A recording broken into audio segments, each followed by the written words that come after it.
नमस्ते मित्रांनो, तर स्वागत आहे तुमचे एका नवीन व्हिडिओमध्ये. जर तुम्ही या चॅनलवरती नवीन असाल तर चॅनलला सबस्क्राईब करा आणि व्हिडिओ आवडल्यास व्हिडिओला लाईक आणि शेअर अवश्य करा. सातारा जवळच्या एका छोट्याशा गावात अभिजित नावाचा मुलगा आपल्या आईवडिलांसोबत राहत होता.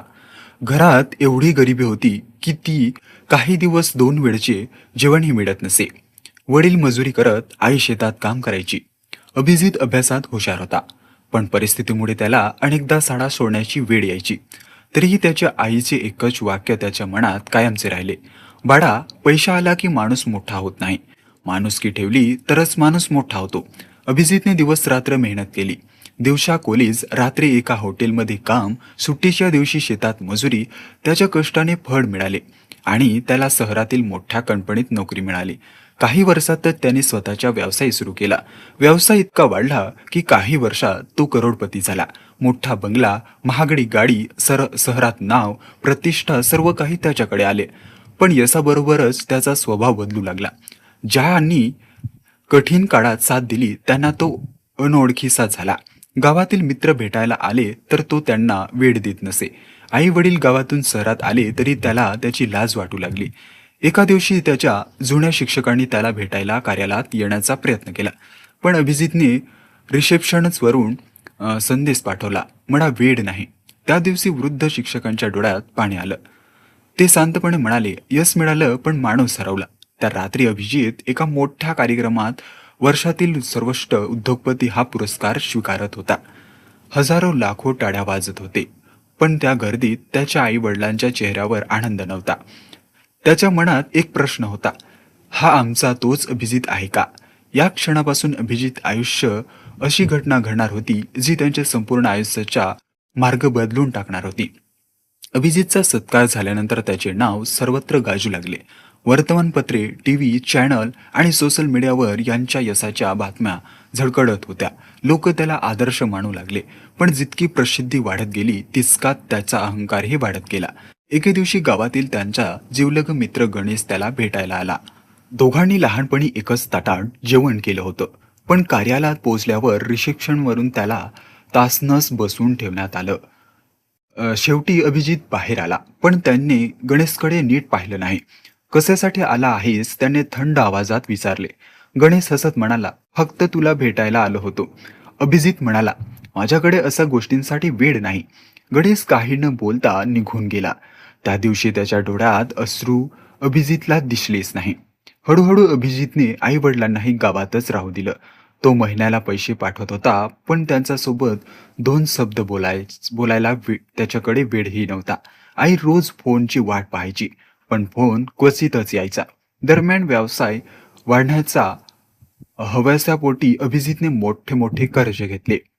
त्याच्या भोवती फिरणारे अनेक लोक त्याची स्तुती करत होते, पण त्यांना त्याच्या पैशाशिवाय काहीच महत्त्व नव्हते. खरे मित्र मात्र त्यांच्यापासून दूर गेले होते. एका रात्री त्याचा जुना शिक्षक त्याला पुन्हा भेटला. त्यांनी शांतपणे सांगितले, अभिजित, झाडावर फळे आले की झाड खाली वागते, पण तू जितका मोठा होत आहेस तितकाच वर जात आहेस. लक्षात ठेव, माणूस नेहमीपणे पाय जमिनीवर ठेवावे पाहिजेत. अभिजित हसला आणि म्हणाला, आजच्या जगात नम्र राहून काहीच मिळत नाही. शिक्षक काहीही न बोलता निघून गेले. काही महिन्यांनी अचानक बाजारात मोठी आर्थिक मंदी आली. अभिजितच्या कंपनीचे शेअर्स घसरू लागले. बँकांनी कर्जाची परतफेड मागितली. ज्यांनी रोज त्याच्या भोवती गर्दी केली होती तेच लोक एक एक करून दूर जाऊ लागले. एका सकाळी अभिजित ऑफिसमध्ये पोहोचला तर त्याच्या टेबलावर बँकेची नोटीस ठेवलेली होती.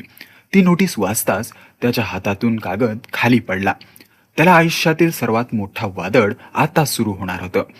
बँकेची नोटीस हातात घेताच अभिजितच्या पायाखालची जमीन सरकली. कंपनीवर कोट्याविरुद्ध रुपयांचे कर्ज होते. गुंतवणूकदारांनी पैसे काढून घेतले होते. अनेक प्रकल्प अर्धवट बंद पडले. एकेकाळी रोज गजबजलेले त्यांचे कार्यालय आता ओस पडून लागले. अभिजितने ज्यांच्यावर सर्वाधिक विश्वास ठेवला होता तेच भागीदारांनी त्यांचा फसवणूक केली. कंपनीतील महत्त्वाची कागदपत्रे घेऊन ते दुसऱ्या कंपनीत गेले. काहींना कंपनीचे पैसेही हडप केले. दुसऱ्याच दिवशी बँकेने त्याची महागडी कार जप्त केली. काही दिवस बंगल्याचाही लिलाव जाहीर झाला. कार्यालय त्यांच्या भोवती फिरणारे एक लोक आता फोनही उचलत नव्हते. या धक्क्याने अभिजित पूर्णपणे खचला. त्याच वेळी गावातून फोन आला. बाळा, तुझ्या आईची तब्येत खूप बिघडली आहे. शक्य तितक्या लवकर ये. हे ऐकताच तो घाईघाईने गावाकडे निघाला. घरी पोहोचला तेव्हा आई अंथरुणा अंथरुणाला खिळली होती. तिने त्याचा हात हातात घेतला आणि हळू आवाजात म्हणाली, बाळा, पैसा पुन्हा कमावता येतो, पण माणसं आणि नाती एकदा तुटली तर ती जोडायला खूप वेळ लागतो. अभिजीतच्या डोळ्यात अश्रू आले. अनेक वर्षांनी त्याला स्वतःच्या चुका दिसू लागल्या. दुसऱ्या दिवशी तो आपल्या जुन्या शिक्षकांना भेटायला गेला. शिक्षकाने त्याला पाहिले आणि फक्त एवढंच म्हणाले, तू हसला म्हणून दुःख नाही, पण तू स्वतःला हरवले होतेस याचे दुःख आहे. ही वाक्य अभिजितच्या मनात खोलवर उतरत घेतले. सकाळी शेतात काम, दुपारी गावात आणि मुलांना मोफत शिक्षण आणि संध्याकाळी स्वतःच्या चुका लिहून काढणे असा त्याचा दिनक्रम सुरू झाला. गावातील लोक हळूहळू त्याच्यावर पुन्हा विश्वास ठेवू लागले. पण त्याच्या मनात एकच प्रश्न होता, देव मला पुन्हा एक संधी देईल का? याच प्रश्नाचे उत्तर त्याचे संपूर्ण आयुष्य बदलून टाकणार होतं. आईच्या शब्दांनी आणि शिक्षकांच्या शिकवणीने अभिजित पूर्णपणे बदलला. आता त्याला पैशांपेक्षा नात्याची किंमत समजली होती. तो रोज सकाळी आई वडिलांचे पाय स्पर्श करून दिवसाची सुरुवात करायचा. गावातील वृद्धांच्या विचारापासून करायचा. गरीब मुलांना शिक्षणाचा खर्च उचलू लागला. एके दिवशी त्याच्या जुन्या कंपनीतील काही कर्मचारी त्याला भेटायला आले. ते म्हणाले, सर, आम्ही तुमच्यासोबत पुन्हा काम करायला तयार आहेत. आम्हाला तुमच्या पैशावर नाही, तुमच्या प्रामाणिकपणावर विश्वास आहे. अभिजितच्या डोळ्यात आनंद अश्रू आले. यावेळी त्यांनी मोठा उद्योग उभारण्याचा नाही तर प्रामाणिकपणे काम करण्याचा निर्णय घेतला. हळूहळू त्याने एका छोटा व्यवसाय सुरू केला. सुरुवातीला नफा कमी होता, पण लोकांचा विश्वास मोठा होता. त्याने प्रत्येक कर्मचाऱ्याला कुटुंबातील सदस्यासारखे वागवले, वेळेवर पगार दिला, त्याच्या अडचणी समजून घेतल्या आणि काही वर्षात त्याचा व्यवसाय पुन्हा उभा राहिला. पण यावेळी त्याचा अहंकार नव्हता. त्याच्या कार्यालयात एक मोठा फलक लावलेला होता, यश मिळाल्यावर डोकं वर करा, पण पाय नेहमी जमिनीवरच ठेवा. एका दिवशी त्याला पुन्हा वर्षातील सर्वोत्कृष्ट उद्योग हा पुरस्कार मिळाला.